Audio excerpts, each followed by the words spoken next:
లూకా సువార్త 11వ అధ్యాయం. ఆయన యొక్క చోట ప్రార్థన చేయుచుండెను. ప్రార్థన చాలించిన తరువాత ఆయన శిష్యులలో ప్రభువా, యోహాను తన శిష్యులకు నేర్పినట్టుగా మాకును ప్రార్థన చేయ నేర్పుమని ఆయననడిగెను. అందుకాయన, మీరు ప్రార్థన చేయునప్పుడు, తండ్రి, నీ నామము పరిశుద్ధపరచబడునుగాక, నీ రాజ్యము వచ్చునుగాక, మాకు కావలసిన అనుదినాహారము దినదినము మాకు దయచేయము. మేము మాకచ్చియున్న ప్రతివానిని క్షమించుచున్నాము గనుక మా పాపములను క్షమించుము. మమ్మును శోధనలోనికి తేకుము అని పలుకుడని వారితో చెప్పెను. మరియు ఆయన వారితో ఇట్లనెన్, మీలో ఎవనికైనా ఒక స్నేహితుడుండగా అతడు అర్ధరాత్రివేళ ఆ స్నేహితుని యొద్దకు వెళ్లి, స్నేహితుడా, నాకు 3 రొట్టెలు బదులిమ్ము, నా స్నేహితుడు ప్రయాణము చేయుచు మార్గములో నాయొద్దకు వచ్చియున్నాడు, అతనికి పెట్టుటకు నాయొద్ద ఏమీయు లేదని అతనితో చెప్పినేడలా అతడు లోపలనేయుండినను తొందరపెట్టవద్దు. తలుపు వేసియున్నది, నా చిన్నపిల్లలు నాతో కూడా పండుకొనియున్నారు, నేను లేచి ఇయ్యలేనని చెప్పునా? అతడు తన స్నేహితుడైనందున లేచి ఇయ్యకపోయినను, అతడు సిగ్గుమాలి మాటి మాటికి అడుగుటవలననైనను లేచి అతనికి కావలసినవన్నీయు ఇచ్చును అని మీతో చెప్పుచున్నాను. అటువలే మీరును అడుగుడి, మీ కీయబడును, వెదకుడి, మీకు దొరకును, తట్టుడి, మీకు తీయబడును, అడుగు, ప్రతివానికీయబడును, వెదకువానికి దొరకును, తట్టువానికి తీయబడునని మీతో చెప్పుచున్నాను. మీలో తండ్రి అయినవాడు తన కుమారుడు చేపనడిగితే చేపకు ప్రతిగా పామునిచ్చునా?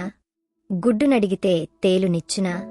కాబట్టి మీరు చెడ్డవారయ్యుండియు మీ పిల్లలకు మంచి ఈవులనియ నెరిగియుండగా పరలోకమందున మీ తండ్రి తన్ను అడుగువారికి పరిశుద్ధాత్మను ఎంతో నిశ్చయముగా అనుగ్రహించుననెను.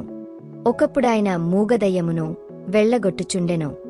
ఆ దయ్యము వదలిపోయిన తరువాత మూగవాడు మాటలాడెను గనుక జనసమూహములు ఆశ్చర్యపడెను. అయితే వారిలో కొందరు, వీడు దయ్యములకు అధిపతి అయిన బయల్జెబులు వలన దయ్యములను వెళ్లగొట్టుచున్నాడని చెప్పుకొనిరి.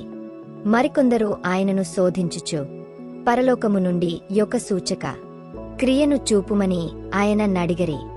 ఆయన వారి ఆలోచనల నెరిగ వారితో ఇట్లనెన్, తనకు తానే వ్యతిరేకముగా వేరుపడిన ప్రతి రాజ్యమును పాడైపోవును, తనకు తానే విరోధమైన ఇల్లు కూలిపోవును.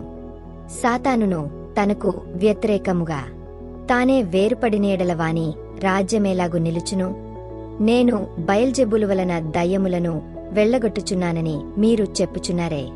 నేను బయల్జెబులు వలన దయ్యములను వెళ్లగొట్టుచున్నేడలా మీ కుమారులు ఎవని వలన వెళ్లగొట్టుచున్నారు? అందుచేత వారే మీకు తీర్పరులయుందురు. అయితే నేను దేవుని వ్రేలితో దయ్యములను వెళ్లగొట్టుచునేడల నిశ్చయముగా దేవుని రాజ్యము మీయొద్దకు వచ్చియున్నది. బలవంతుడు ఆయుధములు ధరించుకొని తన ఆవరణమును కాచుకొనున్నప్పుడు అతని సొత్తు భద్రముగా ఉండును. అయితే అతనికంటే బలవంతుడైన ఒకడు అతని పైబడి జయించినప్పుడు అతడు నమ్ముకొనిన ఆయుధములన్నిటినీ లాగుకుని అతని ఆస్తిని పంచిపెట్టును. నా పక్షమున ఉండనివాడు నాకు విరోధి, నాతో సమకూర్చనివాడు చెదరగొట్టువాడు.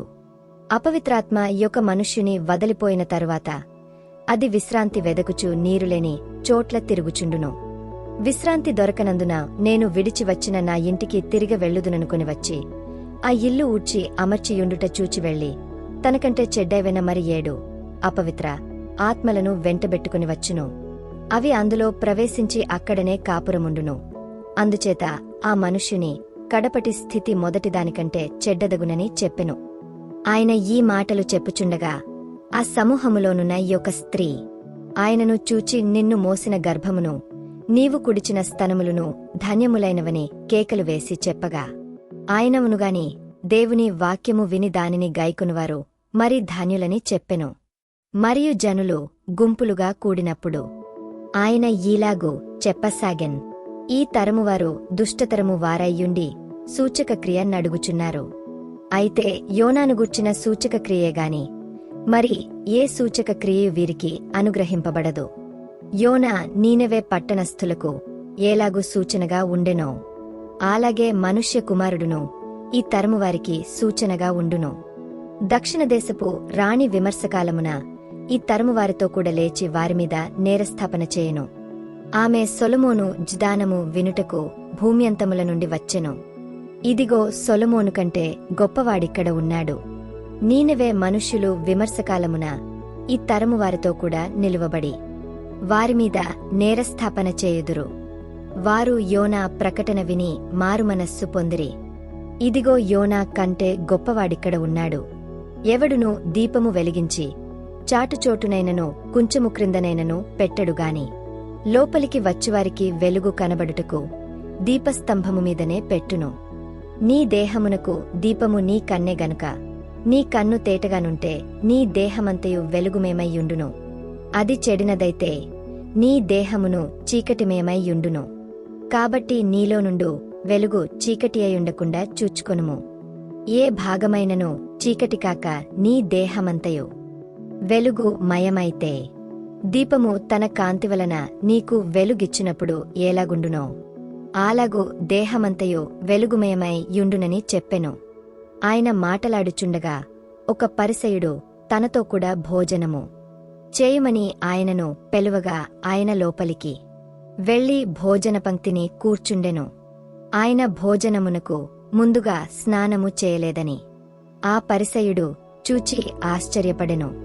అందుకు ప్రభువిట్లనెన్, పరిసయులైన మీరు గిన్నెయు పళ్ళెమును వెలుపల శుద్ధి చేయుదురుగాని మీ అంతరంగము దోపుతోనూ చెడుతనముతోనూ నిండియున్నది.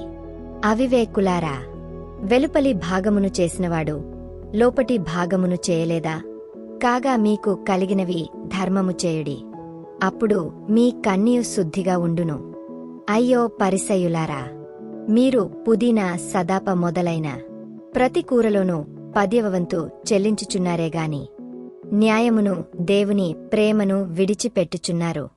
వాటిని మానక వీటిని చేయవలసియున్నది. అయ్యో పరిసయులారా, మీరు సమాజమందిరములలో అగ్రపీకములను సంతవీధులలో వందనములను కోరుచున్నారు. అయ్యో, మీరు కనబడని సమాధులవలె ఉన్నారు. వాటిమీద నడుచు మనుష్యులు అవి సమాధులని ఎరుగరనెను.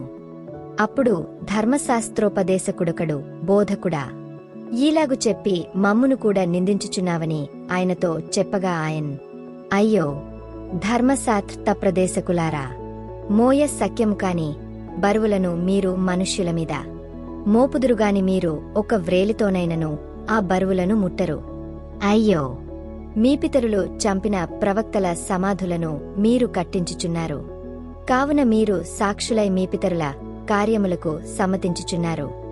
వారు ప్రవక్తలను చంపిరి, మీరు వారి సమాధులు కట్టించుదురు. అందుచేత దేవుని జ్ఞానము చెప్పిన దేమనగా, నేను వారి యొద్దకు ప్రవక్తలను అపొస్తలులను పంపుదును. వారు కొందరిని చంపుదురు, కొందరిని హింసింతురు. కాబట్టి లోకము పుట్టినది మొదలుకొని, అనగా హేబెలు రక్తము మొదలుకొని బలిపీకమునకును మందిరమునకును మధ్యను నశించిన జెకర్యా రక్తము వరకు చిందింపబడిన ప్రవక్తలందరి రక్తము నిమిత్తము ఈ తరమువారు విచారింపబడుదురు. నిశ్చయముగా ఈ తరమువారు ఆ రక్తము నిమిత్తము విచారింపబడుదురని మీతో చెప్పుచున్నాను. అయ్యో ధర్మశాస్త్రప్రదేశకులారా, మీరు జ్ఞానమును తాళపు చెవిని ఎత్తికొనిపోతిరి. మీరును లోపల ప్రవేశింపరు, ప్రవేశించువారిని అడ్డగింతురని చెప్పెను. ఆయన అక్కడ నుండి వెళ్ళినప్పుడు శాస్త్రులును పరిసయ్యులును ఆయన మీద నిండా పగబట్టి ఆయన మీద నేరము మోపవలెననియుండి ఆయన నోట నుండి వచ్చు ఏ మాటనైనను పట్టుకొనుటకు పొంచి వెదకుచు చాలా సంగతులను గూర్చి ఆయనను మాటలాడింపసాగరి.